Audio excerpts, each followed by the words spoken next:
What's up, people? I'm Jessica Ross. And I'm Emma Lukey. And we're White Wine and Moonshine.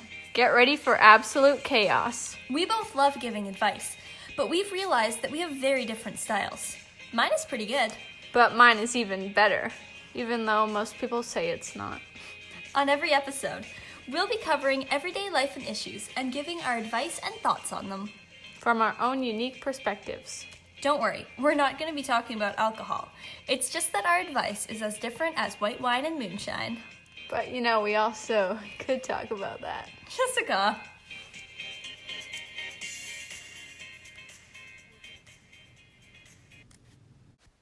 Welcome back, everyone, to Wham. To Wham! I thought I was going to say Wham, you were going to say White Wine and Moonshine. Would you like me to say white wine and Well, moonshine? I just thought, you know what? I like Wham, so... I just wanted to go with it because we talked about it last time, so I figured we should reinforce it. Yeah, well, I like Wham, so I've no issue. Wham! Did that scare you? I was just really confused. Just came out of Wham! Welcome back to Wham, everyone! It's got punch to it. It's like, wham! Okay. Yeah, okay. Well, I'm gonna calm down a little bit now. Welcome back to Wham. This week we have an entirely new topic for you guys. That's right. Instead of relationships part 1 and 2, we have topics about just yourself. That's right. Love yourself. Accept yourself. If you haven't seen that Vine, go watch it now. Jessica showed it to me before we started. It's hilarious. Oh my gosh. We're Vine Master. Okay. Anyway. No, I just keep thinking about that dude. Oh my gosh. Okay. Okay. Do you want me to do it? You want to keep thinking about that too? You go for it. Okay. We're gonna be talking about stuff like self-love and confidence and dealing with insecurities and peer pressure, because we actually did get quite a few questions about this, and we are ready to answer them. Yes, we are. Oh my gosh. Okay, stop it. We gotta do this. Anyway, so first topic is self-love itself, and how to achieve that amazing feeling. How to work on loving yourself and being happy with who you are. Yes. Do you want to start, or should I? Go ahead. All right. Well, I think there is no possible way to, 100% love yourself. Everyone is insecure about something or unhappy about something. But, I'd like to say, I don't know where I heard this, a long time ago, somebody was like, imagine if everyone in the world was the same, life would be really boring. Yeah. And I was like, oh, that really resonates, because I'm just, a really weird person. And so when people are like, oh, I've never really, talked to anyone like you, and I'm like, that's the point, exactly. So I feel like if people are if you're afraid to really show yourself like that, you're kind of insecure about the kind of person you are, I would say don't try and just fit in with everyone else, because, you don't want to be, I'm not going to say go crazy and, be like that Vine dude. Oh my gosh. But, don't try and just fit in with the norms, because I feel like you might end up being more unhappy like that. You know what I'm saying? Kind of. Yeah. Yeah, because as soon as you stop being true to who you are, you're just always playing a game of pretend. Exactly. And that's, exhausting. Oh, yeah. Oh, yeah.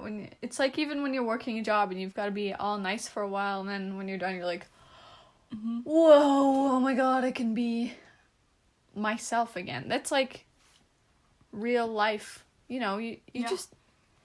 You can't do that for the rest of your life, Absolutely not. Have you ever been around children for a couple of hours and you have to, entertain them and always be energetic? They don't stop. I'm can I go to the bathroom for, half an hour? And just, listen to bad music with swears in it and just get back into the groove and then go back to the children and Why be do you want to listen to music with swears? Well, that's not, you can't listen to that kind of music around them.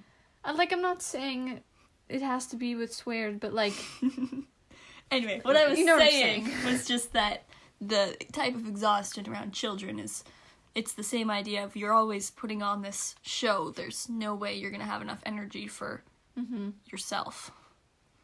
Exactly. Yeah. I would say with self-love, it's not some goal that you can just achieve. It's something that we're all working on our entire lives. Yeah. So, yeah. Practicing self-love, it's something that you just have to keep working on. You can do it slowly, whether it's just accepting certain parts of yourself at a time, because we all have insecurities, and it's okay to have insecurities as long as you recognize that They're just insecurities. They don't really mean anything. Yeah, thank you. Yes. Perfect. I tried there. Yeah, that was great. Thank you. And now, from self-love, that kind of leads into confidence and self-confidence. Okay, so first of all, I would say you can't really have a ton of self-confidence if you don't have that self-love first. Yeah. Because, I mean, if you don't feel confident, like if you don't love yourself enough to have that confidence in the first place, I would say you can't just be confident without loving yourself first. Unless it's like a weird confidence that is not a good confidence, Like you know what I'm saying? Undeserved confidence. Yeah. Yeah. That's what I would say. And I find even like I've struggled with confidence things, even though I'm kind of a strange person, I think. You're a pretty outgoing person. Yeah. But yeah, even I struggle with confidence sometimes. And I think that what I really try to think about is like the world doesn't really revolve around me. Not everyone is paying attention to what I do. So if I'm worried like, I don't feel like I can pull this off, I don't feel like I can do this, I try and think like, okay, worst comes to worst, I mess up. Maybe I'll think about it for a while, but will everyone else? Think about something embarrassing that happened to you, like, I don't know, years ago. I bet you nobody doesn't even remember that ever happening. And we're just going over and over thinking about the negative things. And I find that when you do show that confidence, there are more positive outcomes than negative outcomes. Like, especially in, like, because we do dance, right? Yeah. Have you noticed, like, when we do dance and we show more of, like, ourselves, and even though we're more vulnerable, we are more confident, and we still get a better outcome than maybe if we weren't. We, like, didn't show as good emotion when we danced, or we didn't try and go full out, and maybe we didn't really get that positive response that we wanted. Yeah. If you show that confidence, then it actually might turn out better. Yeah, you need to put yourself out there in order to make it that bit more Special. Yeah. I'm just finishing your You sentences really are. today. You're doing a great job. I really appreciate it. I definitely agree with you that self-love, it's essential for being a confident person, because having confidence is an internal thing, and you have to be happy and secure with yourself in order to be able to show that, because otherwise it will just seem fake. Because it is fake. Yeah, and people will be able to tell that. And so it's easy enough to say, oh, well, you need to love yourself and you need to be confident. But it can be difficult to know, well, how do I do that? And I would say, if you're wondering how to increase your self-love or confidence, I would say find something that you really enjoy doing, and when you do it, you feel good about yourself. And practice it and work on it, because having something that you feel good doing will then make it so that you feel confident doing it, and then you can use that in other areas. Exactly. Yeah. Yes. No, I agree with that wholeheartedly. Thank you. So I guess, speaking of like insecurities and all that, let's talk about getting over some insecurities, Let's do it. dealing with them. Why don't you start? I don't know. Okay. Well, I had a lot of insecurities in elementary school. And then once I got into junior high, I found that it wasn't as important to me anymore. And I think what really helped me shed those insecurities was that I finally found people that I felt comfortable with. I found a group of people who were like-minded and caring, and I didn't worry so much about who I was. And so I would say, with insecurities, one of the most important things that you can do for yourself is to surround yourself with people that you love and that you know respect you. Mm-hmm. And finding these groups of people isn't always easy. But it can be made easier if you, again, are doing things that you enjoy doing. And you find other people with those interests, because then that's a genuine connection that you can work off of. Mm-hmm. What do you think about insecurities, Jess? I would say mine is pretty similar, although the years are kind of different. I was pretty confident in elementary school, and then it kind of dropped in like grade 7. And I slowly gained it back over the years. Grade 7 I was in 7 too. And there were some interesting people there. I'm not gonna say anybody, but I'm thinking of somebody in my mind. And we just hated each other.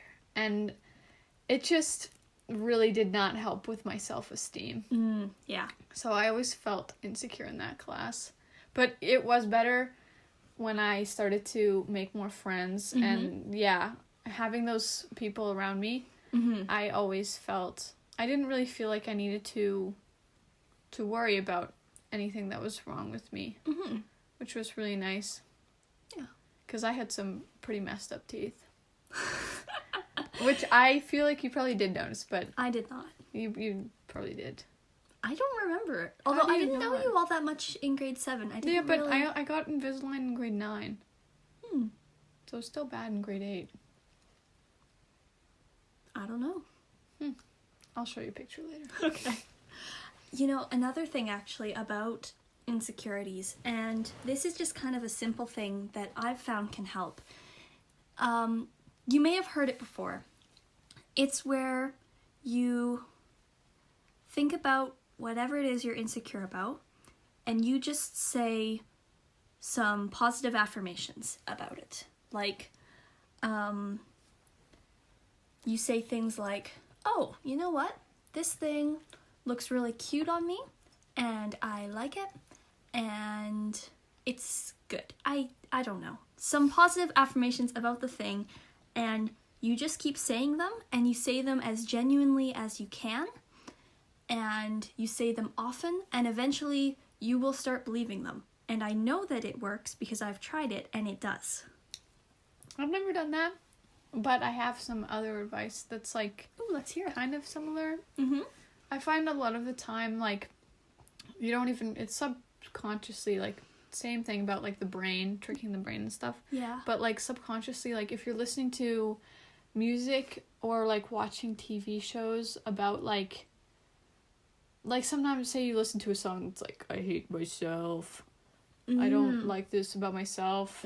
Sometimes that can even subconsciously make you kind of agree with that more. I read about it somewhere. I hadn't even heard of that. It's the same with, like, TV shows and stuff. And so maybe you need to take a step back and look at, like, maybe this is what I can change. I can start listening to more positive music or watch something, a kid's show or something. I don't know. That was always made me feel better. Or if you have an insecurity, try and figure out, okay, exactly where is this coming from? Yeah. And then you can make steps to either cut that out of your life or work on making it better. Some things, you can't make better, like, say, that's just your body, that's just how you are. But things like... And then positive affirmations can help. If you're not sure about, like, say you're feeling insecure about your marks or something, that's not something to just be like, oh, I am sad, my marks are bad. Hey, it rhymed. But, like, think about how can I maybe make this better. Like, I can work harder next semester. Maybe I can ask some people for help. Like, try and take steps to change that. So then maybe you get A++ at the end and you're like, hey, look, I'm not insecure about it because I've made it better now, you know? Like, prove yourself wrong? Mm-hmm. You know, actually, one more thing I would like to add, kind of the idea of, like, showing yourself that you're wrong, is, and this is more so for things that you can't help, is that if you imagine, like, some rude child saying it to you. You imagine some rude child saying this thing to you. Like, let's say, you are insecure about acne. And then you imagine there's some toddler looking at you. No, not toddler. Like, 7-year-olds. They just say whatever they want. True that. They're like, you have bad acne. And then you're like, yeah, okay, little kid. Screw off. Whoa. Damn. What? If some little kid's gonna make fun of you, you can just be like, yeah, I'm not gonna listen to you. You're a tiny little child, and your opinion doesn't matter to me. If you can imagine those negative thoughts as some Annoying little runt. annoying person whose opinion doesn't matter to you, that's kind of also the idea of getting in your mind and saying, like, no, I don't want to think like that. I don't want to believe that, and goodbye. So, yeah. Wow. I've never used that method before, but maybe I'll try it out. It's kind of interesting. Well, I will say I don't use it as often as the positive affirmation one, but it is it also kind of turns it into a joke, so then it's not as serious and you don't take it as seriously. Mm-hmm. Yeah. Yeah. We actually got a question about someone with an insecurity, and we would like to thank them for asking that question and bringing it to our attention as something that we should talk about. Yeah. Thank you very much. So now we'd like to move on to another question, which is how to deal with peer pressure. And more specifically, when people you thought were your friends don't necessarily respect your opinion on certain things. Damn. Mm-hmm. Well, I will say I am not really the best person for peer pressure because I am easily persuaded to do things. My hair has been dyed twice this year just because people wanted to dye my hair, and I said yes. Although, I mean, like, that's not really a high-risk peer pressure situation. I've never been asked to, like, do drugs or something, which I hope that I would be able to withstand. I think you could do it. You're pretty strong. Yeah. Well, it's a hard thing if you feel like you're not respected by people that you call your friends. And so you can feel like it might just be best to just do what they want so that there's no conflict. Mm-hmm. Unfortunately, those people are not friends. If you can't feel like you can talk about your opinions and be respected by them, then unfortunately it's time to move on and find some people that are better for you and your well-being. Yeah, I agree with that. Or maybe if, like, they're not being super, like, rude to you in a way, but they don't realize maybe that what they're saying is not quite right. You can bring it up with them, have a nice constructive conversation. Yeah. Is that what it's called? I don't know. I think and so. be like, listen, like, I don't know if you're probably not doing this on purpose, but I feel like I'm not really being respected, or I'm being forced to do things I don't really want to do. Mm-hmm. And I would just, like it to stop. Or I feel like you don't care about this thing that's really important to me that I've told you about.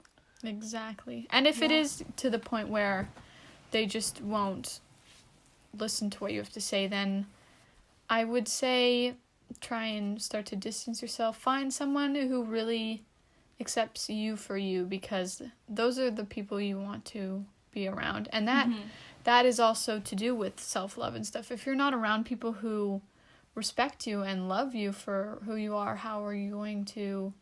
Yeah. You're going to have some serious issues loving yourself. It's true.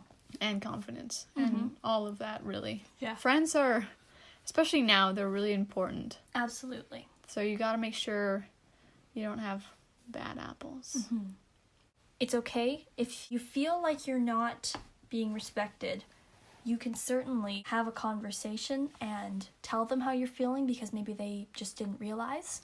But it's also okay to take a step back and think, these people aren't right for me. I need to find someone who will support me, and I know that I can enjoy being around. And if you are like, I don't really want to do that because I'm worried I won't find anyone, you know, we're always here.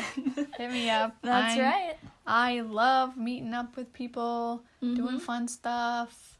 Like, friends, you can always have more friends, you know? Jessica loves friends. I do love friends. I have a weak spot for friends, which is, I think it's pretty good most of the time. That's probably a generally pretty good weak spot. As long as I've got those good friends, which I do. So that's Yes. pretty nice.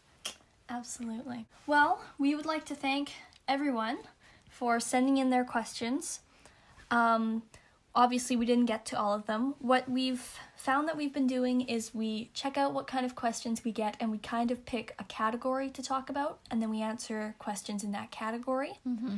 So we'll never know when your question will be featured in one of our categories. So, Just know that the more your type of question is asked, the more likely we will be to answer it in an episode. Because if it's like true. just one random question that has nothing to do with like anything, it's going to be kind of hard to answer in an episode. although we do our random question at the end of every podcast. Oh my god, yeah! So, as we were saying, we like to pick a category, but then we also like to put in just an extra kind of random question at the end, because some questions, they're important, but they're not necessarily going to fit in a category. And Or they're like totally hilarious. and we still want to answer them.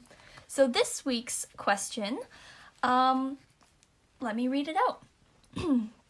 Okay, I have a tough one for you. It goes back a few years to elementary school. Our whole class was in the library quietly listening to a story when I all of a sudden farted. Everyone was laughing and looking in my direction when the kid behind me started pointing and blaming the boy beside me. We all went with it, even though he denied it was him, of course. Poor kid ended up taking the blame. Fast forward to high school, and now we've started dating. We've never talked about this subject, and I don't know if I should bring it up or not. Will he be mad at me if he found out it was me and I just let it happen? I really like him, and I don't want to jeopardize the good thing we have going. So this is our question of the week from our Sharon and Kyle. So, Jess, would you like to give your thoughts, or should I? I guess I'll start because you read it. Yeah. I mean, I don't think this is a big deal because it's just a fart, you know? But, like, I would just bring it up and be like, hey, you know, I don't know if you remember this, but, like, that happened. Mm-hmm. And, like, I hope it didn't really offend you, but it was a long time ago, and I hope you're cool with it. Mm-hmm. And then, because, I mean, it's not, like, a really big, serious, like, I cheated and blamed it on you or something. Yeah. You know, it's like, it's just a fart, you know what I'm saying? Natural body function. Better out than in. Oh. Yeah, I agree with you. I think that if you are feeling guilty about it, just casually bring it up. It's possible that Kyle doesn't even remember it. I wouldn't remember it if I was Kyle. I wouldn't either. And if he does, then, you know, you guys could share a little laugh. And honestly, if he does get offended about it and was like, oh my gosh, I can't believe you did that to me, well, then now you're getting to see a side of his true colors, and maybe it's okay that, You told him. yeah, because now you get to see what he's really like. Yeah. Not to say that he is going to do that. I think that's just a worst case scenario, and if he gets that upset, then Dump him! yeah, that might not be a very healthy relationship if he's getting upset over something that small that happened years ago. I mean, unless it was a big one. Oh my I'm gosh. joking. Jessica. Good times. So there we have it. That's episode 3, self-love, confidence, and library farts. That was beautiful. Oh my gosh. That's what we're going to name it on the little description. Self-love, confidence, and library farts? Yes! Oh my gosh. Well, thank you so much. Yes, thank you. Please keep asking questions. It can be about anything, anytime, anywhere. Even like, Jessica, what's your favorite color? I'll tell you it's teal. But like, questions like that, you know? I don't know about you, Jess, but every time that I see we have a new question or like a new email notification that we got something new, I get so excited. Oh my 'cause I'm gosh, like, so oh do my I. gosh, more questions to answer. And I really love the long, like really specific questions. Yes. Those I just get so excited about. Yes. So please, please send them. Yes. Thank you so much for all your questions and hopefully for tuning in. And we'll see you soon. Yeah. Goodbye. Bye. Thank you for listening to White Wine and Moonshine. We hope you love it. And if you didn't, you stink. They don't stink, Jessica. Sure. We love giving advice. And we wouldn't be able to do it without you guys, obviously. If you have any questions or problems you'd like answers or advice to, you can email us at whitewineandmoonshine@gmail.com. We'd love to answer it in the next epi. Thanks for listening. We'll see you soon.